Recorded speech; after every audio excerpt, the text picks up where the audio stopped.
আরে কেউ ছাড়ি দেও না। হ্যাঁ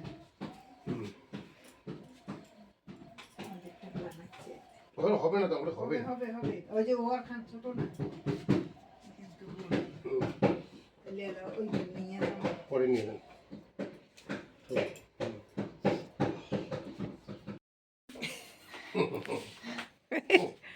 রুম ফ্রেশনার দিছে দাদু। হ্যাঁ এগুলা ওয়ার দেওয়া না, বেকার। যাও পরে নিয়ে বসো, যাও যাও যাও। আমি খাওয়া দেই।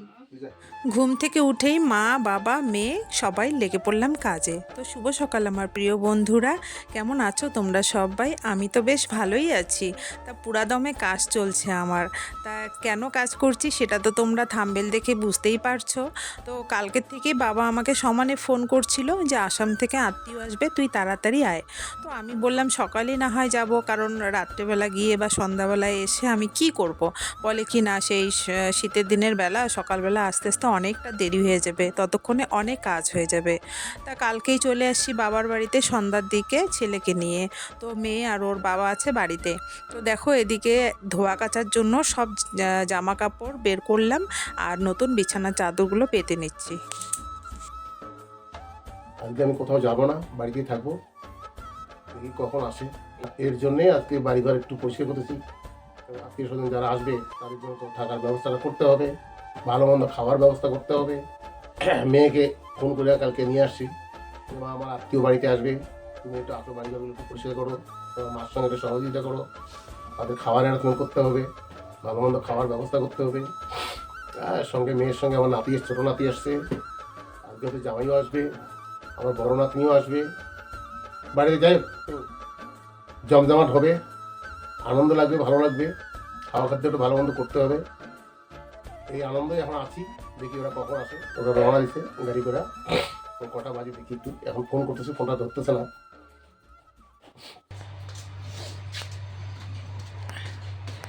আজকে এতগুলো জামা কাপড় ধুয়েছি বন্ধুরা, দিদা নিয়ে গেছে 2 বালতি, এই যে আমার কাছে 1 গামলা, আর ছেলেকে নিয়ে যাচ্ছি দেখো ওর হাতে 2টা বালতি।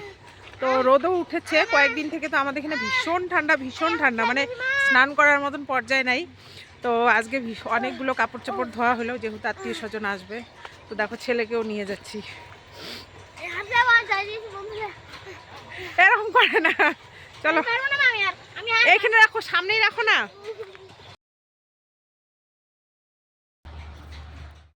আমি একটা জিনিসই মানি যে অতিথি ভগবানের সমতুল্য হয়। তা ভগবানকে যেভাবে আমরা সেবা যত্ন করি সেভাবে কিন্তু আত্মীয় স্বজনদেরও করি। আমরা শুধু না, সকলেই আমরা করি। তা আমার বাবা কালকের থেকে প্রচণ্ড হিমশিম খাচ্ছে যে আজকে আমাদের বাড়িতে যারা আসবে তারা নাকি অনেক বড় লোক, আর আমার বাবার কথা হচ্ছে আমি গরিব মানুষ, কিভাবে কি করব। আমার কথা হচ্ছে সে বড় লোক হোক আর গরিবই হোক, যে আমার বাড়িতে আসবে থাকবে তাকে আমি সেবা যত্নটুকু আমার সাধ্যমতো আমি করব, তাই না বলো? তো আমার বাবা কালকের থেকে প্রচণ্ড টেনশন করছে, আর সকাল থেকে তো বারবারই ফোন করছে, মানে জানার চেষ্টা করছে আর কি থাকবে কি থাকবে না, কখন আসবে। তো বাবা তো মানে কালকের থেকে হিমশিম খাচ্ছে যে কোথায় থাকতে দেব, কিভাবে কি করব কি না করব। আমার কথা হচ্ছে যে আমার মাটির বাড়ি থাক আর পাকা ঘরেই থাক বা ভাঙা বাড়িই থাক, আমার বাড়িতে আত্মীয় স্বজন আসবে, আমার সাধ্যমতো আমি আপ্যায়ন করার চেষ্টা করব। তা আজকে আমাদের এখানে শনিবারে ডোডেয়ার হাট হয়, সেখান থেকে বাবা অনেক সবজিপাতি নিয়ে আসছে। আর আমার বাবা শনিবারটা খুব মানে, তাই মাছ মাংস নিয়ে আসেনি। তো এদিকে দেখো দুপুরবেলা আমরা এখন খাওয়া দাওয়া করব, তার জন্য একটু স্যালাড বানাবো, আর এদিকে ফুলকপির পকোড়া করব।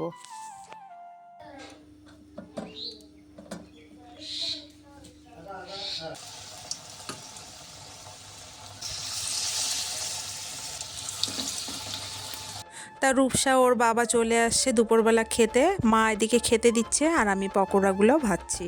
তো খাওয়া দাওয়া করে আমাদের এখানে যেহেতু খুব ঠান্ডা পড়েছে, তাই দেখো সবাই দিনের বেলাতে আগুন নিয়ে বসে পড়েছি। আর আগুনটা তাপালে না বন্ধুরা খুব মানে শরীরটাও বেশ ভালোই লাগে, বেশ গরম গরম লাগে। তো বিকেল থেকে এখানে তাপানো হয়, আমাদের বাড়িতে মানে তাপায় আর কি, কারণ আমার বাবারও ভীষণ ঠান্ডা, আমার দিদারও ভীষণ ঠান্ডা, তাই প্রতিদিনই এইভাবে আগুন তাপানো হয়। তো আমারও বেশ ভালোই লাগছে, কিন্তু কি ভীষণ জামা কাপড় গন্ধ করে জানো তো। মানে সাকাই আসবে, থাকবে না, সন্ধ্যাবেলা চা মিষ্টি খেয়ে চলে যাবে। এই যে কাটা নিমকি। বন্ধুরা সারাদিন অপেক্ষা করার পরে এখন আত্মীয় আসতেছে, এখন বাজে 6:30, এখন আসছে। তো ওনারা থাকবে না, সন্ধ্যাবেলা চা টিফিন খেয়ে চলে যাবে। তো সারাদিন দেখো এত কিছু করা হলো আর থাকবে না। তো এটা আগেই বললে হইতো, নাহলে এত ধোয়া কাচা এত পরিষ্কার করতে লাগতো না, তাই না বলো? তো যাই হোক, বলে নেই, আত্মীয় মানুষ বলেই বা কেমন করে, তাই না? আর আমরাই বা কেমন করে জিজ্ঞাসা করি থাকবে কি না, এটাও তো হয় না না। তো ওনারা ঢুকছে এখন। দেরি হয়ে যাবো না? কমলার কইতে 1200 লিখ যাবা বানেশ্বর না যাও। ওই মহাদেব বাড়ি এর পায়ে নমস্কার। হ্যাঁ 2 কিলোমিটার বেশি দূর না তো আমাদের বানেশ্বর শিব মন্দির, অল্প। বিশাল ডাঙা পুকুর আছে, তাতে ঘুরিয়া কষ্ট আছে। না না, এমনি রাস্তার উপর থেকে তো শিব মন্দির দেখে আসতে পারবে, রাস্তাতে। রাস্তার মধ্যেই, তোমাকে বেরো হইতে হবে না। এই বাচ্চা দিকদার করে না। হ্যাঁ। এবার তোমার জন্য মেকআপ করতে হবে, দেখছো কি সুন্দর লাগে মেকআপ পরা। কি গো তোমার নাম কি গো? তো বুঝবে না, বুঝছে তো? হ্যাঁ, কি নাম? বুঝতে? হ্যাঁ, কি কইও আছে অলপ চলো। কি নাম? কি কুমার? শাশ্বত কুমার শর্মা। আচ্ছা, কোন ক্লাসে পড়ো? LKG পড়ো? তো এই দিদির বর আবার বাংলাটা খুব ভালো বোঝে, কারণ উনি হচ্ছে গৌহাটির কোর্টের উকিল।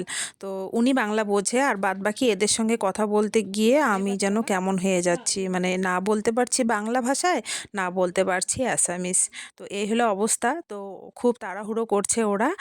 তো মিষ্টি দেওয়া হয়ে গেছে, এখন চাটা দেবো। তা 3 জন চিনি ছাড়া চা খাবে, আর বাদবাকি সব চিনি দিয়ে। তো ভিডিওটা কেমন লাগলো বন্ধুরা অবশ্যই কমেন্টে জানিও। সবাই তোমরা ভালো থেকো, সুস্থ থেকো। আবারও এরকম একটা ভিডিও নিয়ে পরবর্তীতে তোমাদের সাথে দেখা হচ্ছে।